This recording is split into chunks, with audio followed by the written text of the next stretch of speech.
Picture this. You got $250, you could spend it on anything. What do you decide to spend it on? More keyboards, I guess. Howdy hey, I'm Hipyo Tech, and I totally don't have a keyboard problem. I swear, it's normal. I'm normal. You guys know the drill for this type of video. The rules are simple. I have $250, and I have to spend it on Epomaker's website. I decided to go with a mid-range build, and a couple products that people keep asking me to try that I really wanted to try out. So I spent 175 of the buckaroos on this GK68XS. This was an interesting choice that we'll look into more later. For the keycaps, I decided to go with the Akko ASA Profile Black Pink keycaps, mostly because all the others were clones, and 10 Gateron yellows. We'll talk about that more later. But we'll be using some Duroc yellows that are a little bit different than Gateron yellows. Yikes. So all in all, this build comes in around 250-ish, with a big asterisk. If you're wondering if this is a good mid-range build, stick around. I'd like to take this moment to give an extra howdy hey to the 26.8% of you that are actually subscribed. Please get subscribed if you're not one of those people.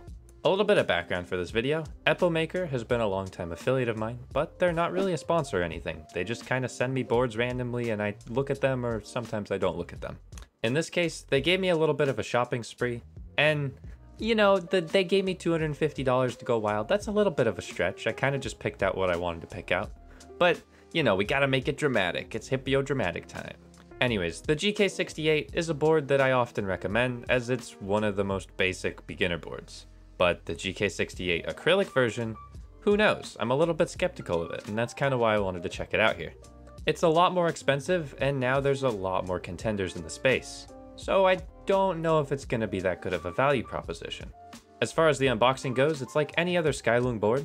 You've got the keycap puller, switch puller, dinky little USB-C cable, and what's this? Oh my god, what's this? So I go to Epomaker, I say, hey, could you send out some Gateron yellows with the build? I'd love that. They say, oh yeah, sure.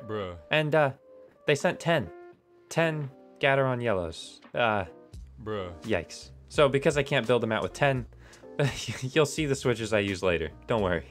The board also comes with a split spacebar module, but I won't be using that as split spacebar is kind of yucky, in my opinion. I'm sorry, split spacebar gang, I'm sorry. No, listen, you're still special.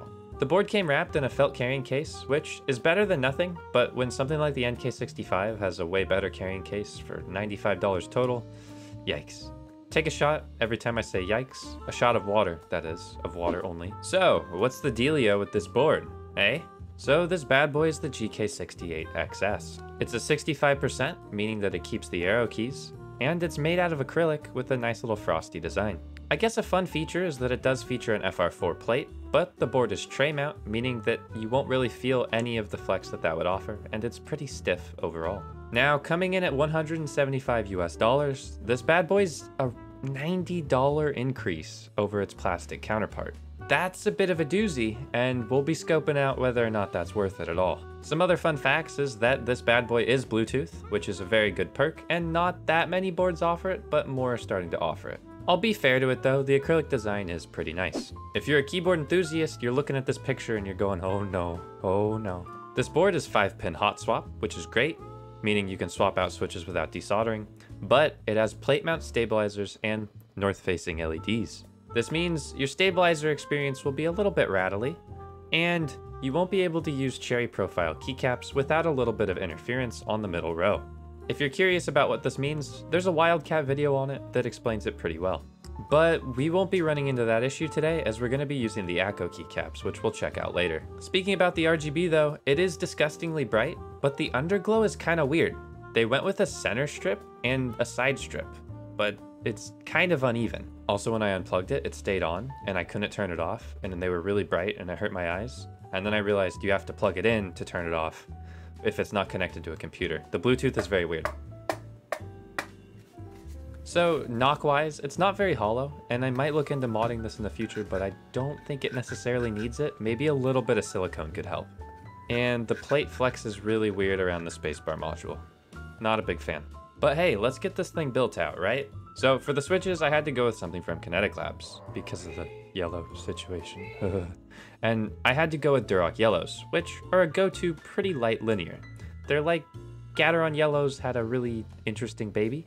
They're pretty smooth stock, but I did lube them up with some Carbon GS2, And if you want to check these switches out, or anything really, just go check the description. I put all my little links down there, and those help support the channel. I don't really care what you buy, but you could click them and buy something. Now listen, I know you like knowing how to lube switches, but in this video, I didn't really do that. So go check out literally 17 of my other videos. One of them's gotta have a lubing tutorial. One of them, right? Oh, here's some magic.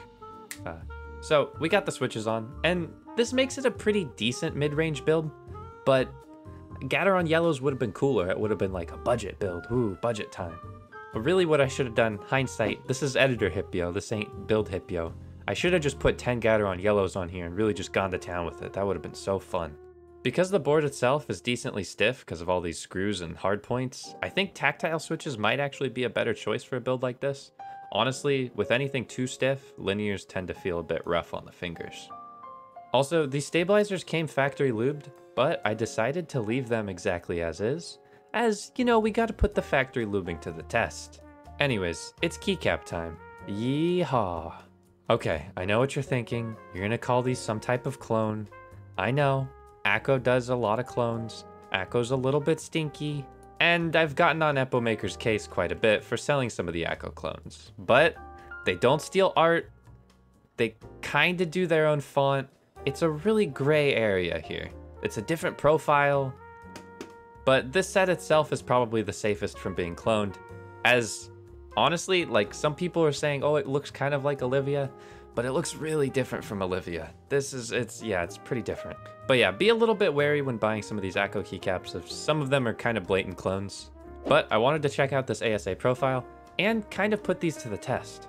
Akko has made some really great original designs, like the World Tour series. I like that a lot. Besides the one that copied PBT Toby, I'm gonna sue them. I'm gonna sue them so hard. That's a joke, by the way, that's a joke. These are double shot PBT and feature Akko's unique ASA profile.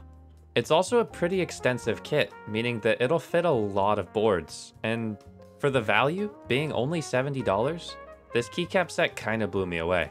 These are the type of sets that are gonna be giving GMK a run for their money pretty soon, as long as Akko can get creative and actually work with some designers. Now, these weren't perfect and had some scuffs here and there, and that's some bad quality control issues that could be fixed.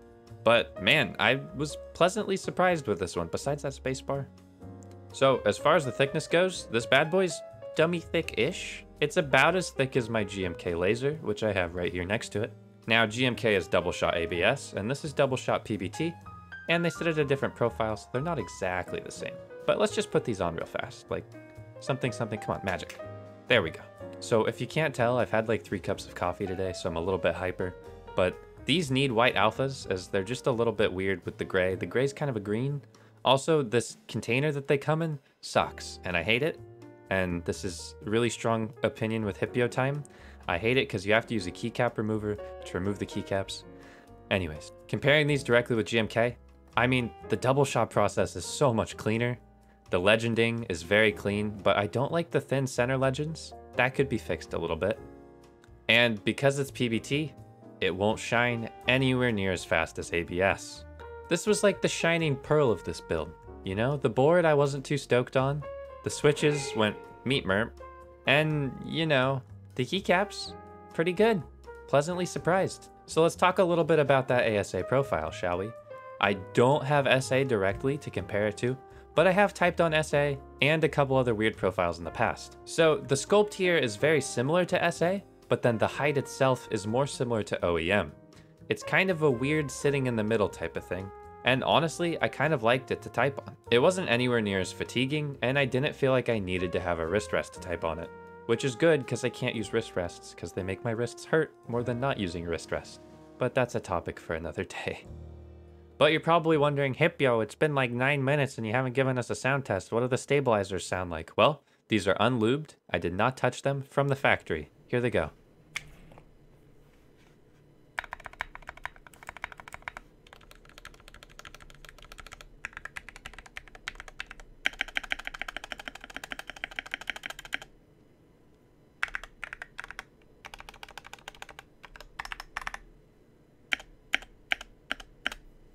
Now, there were globs of lube on those stabilizers, but I reckon that did nothing, because there was some more rattle than like a pack of rattlesnakes? I don't know, what rattles? Sure, pack of rattlesnakes. Quite rattly. Now, if you were to get a board like this, I always recommend swapping out the stabilizers with something like a Durock plate mount stabilizer. Overall, Durock plate mounts are much easier to tune than these really crummy ones that come with the boards, and you're just gonna get a better experience overall. That's kind of why I didn't really bother to lube these up. Like, they're fine enough, they're not inherently super offensive, but they're definitely not good. Yeah, as far as the board itself, well, I have some words. If you absolutely need a board right now, right today, this isn't the worst option. It's gonna be a bit more expensive, but it's not the worst option. If you need Bluetooth and you need a board now, there's not too much else that you could get. There's things like the KBD67 Lite, but that comes in and out of stock, and there's things like the Icky Aurora, and that comes in and out of stock. This board overall didn't sound very bad, and the typing experience was okay. I'd like to maybe mod this out by doing the tray mount gasket thing that some people do with Tofus. But really, all in all, the board is average at best, and I kind of have a hard time recommending it. If it fits your bill, and you don't want to use cherry profile keycaps, sure, but if not, just look elsewhere or be a little bit more patient and pick up something that'll come in stock like the NK65. Anyways, I'll be leaving you guys with a sound test. Please watch the whole thing to support my YouTube algorithm overlords. And while you're at it, do a sound test of your own in the comments, hit the like button, and subscribe or whatever. It's free. You know what's not free? The special thank you to Aquarius, Curbboard, Cool Keys, Platty Plat, and the Mr. Man. They all hit the join button down below. And you want a special shout out? Hit that join button down below as well. Bye.